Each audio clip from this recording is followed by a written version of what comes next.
Hello मेरे प्यारे बच्चों, क्या हाल चाल। बढ़िया साहब। उम्मीद है मेरे प्यारे रसगुल्ले एकदम मज़े में होंगे और तैयारी भी एकदम बेहतर तरीके से चल रही होगी। प्यारे बच्चों, आज के इस वीडियो में हम फिजिक्स के 9वें चैप्टर से एक और मोस्ट इम्पोर्टेंट टॉपिक का पोस्टमार्टम करने वाले हैं।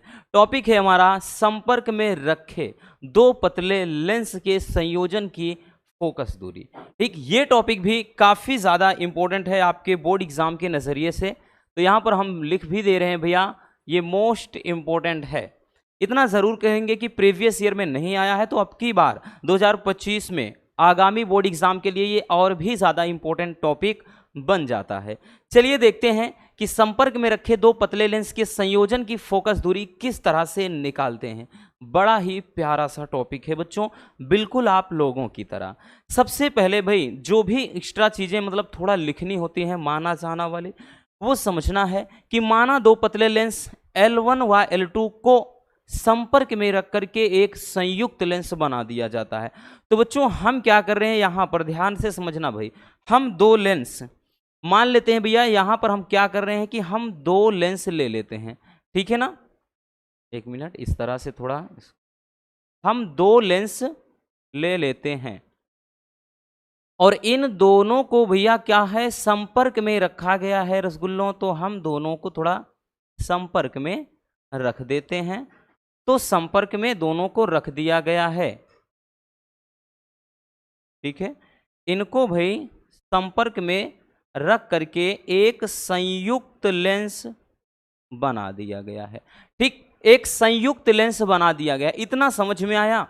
अब मान लेते हैं कि भैया हमने बताया ना कि नाम इनका क्या है, एक तो L1 है बच्चों, दूसरा L2 है, ठीक है। तो इनको संपर्क में रखकर एक संयुक्त लेंस बना दिया गया। माना इनकी जो फोकस दूरी है F1 व F2 है, इनकी फोकस दूरियां।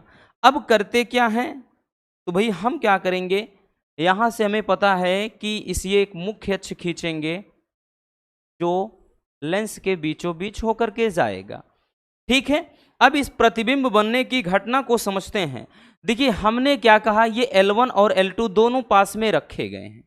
अब अगर हम मान लेते हैं कि थोड़ी देर के लिए, पहले वाले हम लेंस की बात कर रहे हैं बच्चों, मान लेते हैं कि थोड़ी देर के लिए लेंस L2 हो ही ना, ठीक है ना।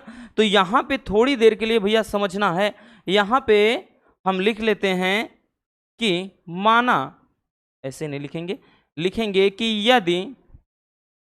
यदि लेंस L2 ना हो, तो अगर लेंस L2 हो ही ना बच्चों, तो इसके किसी बिंदु पर हम मान लेते हैं कि भैया कहीं पर हम एक वस्तु रख देते हैं। जैसे इस पे हम एक वस्तु O रख दिए। अगर लेंस L2 ना हो तो O का प्रतिबिंब भाई कहीं पर यहां पर बनेगा। तो वही चीज लिखेंगे भैया कि यदि लेंस L2 ना हो तो O का प्रतिबिंब यानी बिंदु जो O है, O का प्रतिबिंब I डैश पर बनता है, ठीक है ना, I डैश पर बनता है। अब इसको समझना है भैया, हमने क्या कहा बनना, यहां पे समझिए एक वस्तु है, हम मान लेते हैं भैया ये वस्तु की प्रकाश मतलब ये क्या है, ठीक है ना, इस पे लेंस पे आपतित तो हो रही है, ठीक। एक मिनट, ये इस पर आपतित हो रही है, ठीक है। अब उसके बाद ध्यान से समझना, हमने कहा कि लेंस L2 को आप मान लेते कि है ही नहीं, तो भैया इसका क्या हो जाएगा, अपवर्तन हो जाएगा, ठीक है। तो ये इससे जब बाहर निकलेगी तो हम मान लेते हैं इसको हम डैश डैश डैश डैश करके यूं ही आगे बढ़ा देते हैं बच्चों। तो हम मान लेते हैं कि भैया इसका जो प्रतिबिंब है वो कहीं पर बिंदु कहाँ पे बच्चों, ये I डैश पे रसगुल्लों बन जाता है। हम मान लेते हैं कि कहीं पर I डैश पे बन जाता है। अब यहाँ पे थोड़ी देर के समझना। अब मानते हैं भैया हमने जब वस्तु रखा है तो वस्तु से लेंस के बीच की ये पूरा यानी भैया यहाँ से यहाँ तक की दूरी क्या हो जाएगी बच्चों, U हो जाएगी, ठीक है। और यही चीज अगर हम इस लेंस से इसके बीच की दूरी मापेंगे भैया तो ये क्या हो जाएगी, V डैश हो जाएगी। क्या हो जाएगी बच्चों, V डैश हो जाएगी। क्यों, हमने यहां से L1 से क्यों मापा, क्योंकि हमने मान लिया है थोड़ी देर के लिए कि लेंस L2 है ही नहीं। ठीक है। तो वही चीज हमने लिखा है कि यदि लेंस L2 ना हो तो जो बिंदु O है इसका जो प्रतिबिंब है, ठीक है ना, बिंदु O क्यों, क्योंकि यहां पर वस्तु रखी है, ठीक है ना, तो इसका जो प्रतिबिंब है I डैश पर बनता है। अब मान लेते हैं कि O से भैया इस पहले वाले लेंस के लिए, ठीक है ना, इस पहले वाले लेंस के लिए जो दूरी हो जाएगी U हो जाएगा, ठीक है ना। अब उसके बाद इधर की बात कर लें तो प्रतिबिंब की दूरी V डैश हो जाएगा, क्योंकि I डैश पर बन रहा है इसलिए V डैश से दर्शा दिया। अब अगर आप थोड़ा देखें लेंस के सूत्र से तो अब लिखेंगे बच्चों, हम थोड़ा लिखेंगे भैया कि लेंस के सूत्र से, लेंस के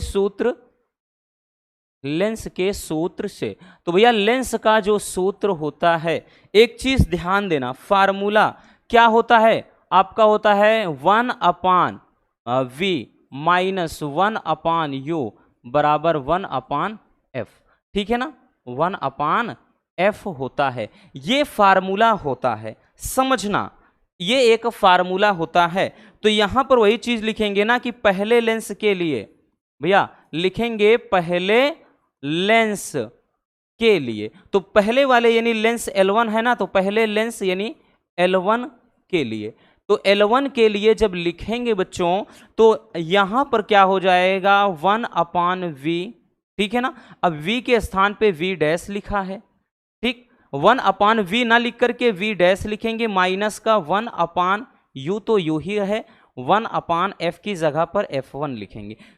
ये सारी बात समझ में आ गई बच्चों, क्योंकि 1/V होता है फार्मूले में भैया, एक 1/F बराबर 1/V माइनस 1/U, ये लेंस का सूत्र होता है, ठीक है। तो 1/V के स्थान पे बच्चों V डैश है, माइनस 1/U के स्थान पे U है ही, 1/ बराबर F होता है फार्मूला, तो वो F1 हो गया, ठीक है ना, वो क्या हो गया भैया F1। तो इक्वेशन नंबर इसको 1 ले लेते हैं, इसको हम ऐसे भी लिख सकते हैं, ठीक है ना, 1/V डैश माइनस 1/U, तो भैया आगे पीछे चाहे जैसे लिखो आप, क्लियर, इतनी बात समझ में आ गई। अब लिखेंगे बच्चों लेंस, अब देखिए, अब हम मान लेते हैं, अब हमने क्या किया कि इसका तो काम हो गया, अब उधर चलते हैं ना, जैसे इसके पहले वाले में भी निगमन करवाया है भैया, जो मतलब उसमें क्या है अपवर्तन का सूत्र वाला, लेंस मेकर का सूत्र।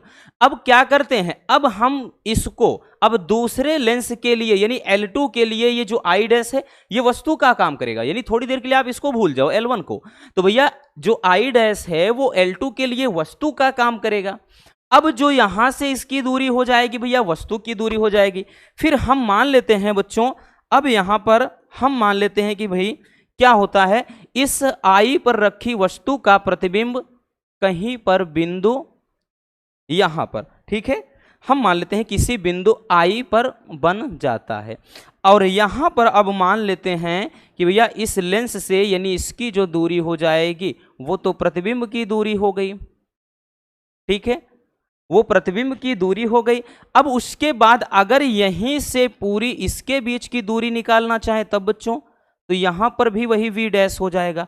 क्यों हो जाएगा, क्योंकि भैया हमने इसको मान लिया कि ये है ही नहीं, यानी इसकी जो मोटाई है एकदम से खत्म कर दिया, तो यहां का मतलब है कि उसकी भी दूरी यानी ये जो प्रतिबिंब की दूरी है पूरी यहां तक की थी। अब जब ये वाला है ही नहीं तो मान लेते हैं कि भाई इसकी भी जो दूरी है वो प्रतिबिंब की दूरी जरूर है, लेकिन ये वस्तु का काम कर रहा है, तो ये वस्तु की दूरी हो जाएगी, अब की बार ये वाला प्रतिबिंब की दूरी।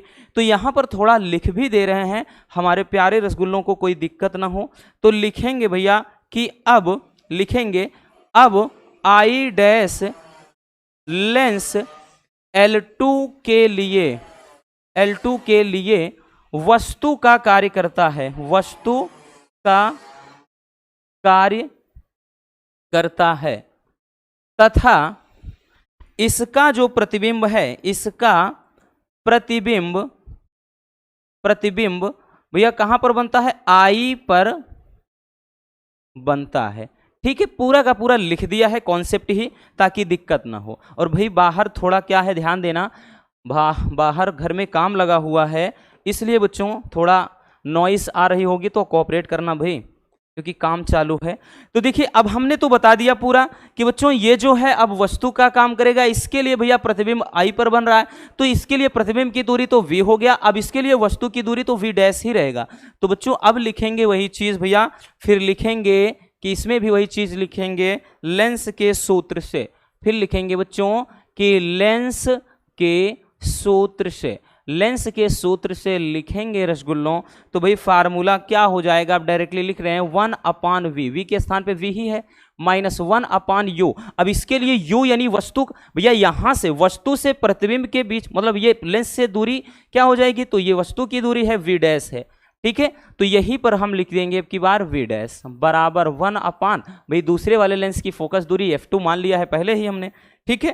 तो ये इक्वेशन नंबर 2 हो जाएगा।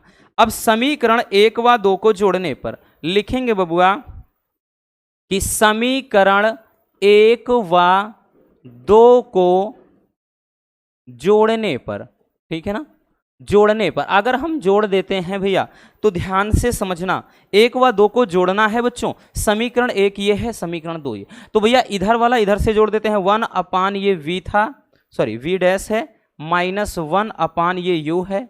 इधर वाला इधर से पूरा जुड़ जाएगा कि 1/, ये v हो गया बच्चों, माइनस का 1/v डैश हो गया, ठीक, इतना हो गया।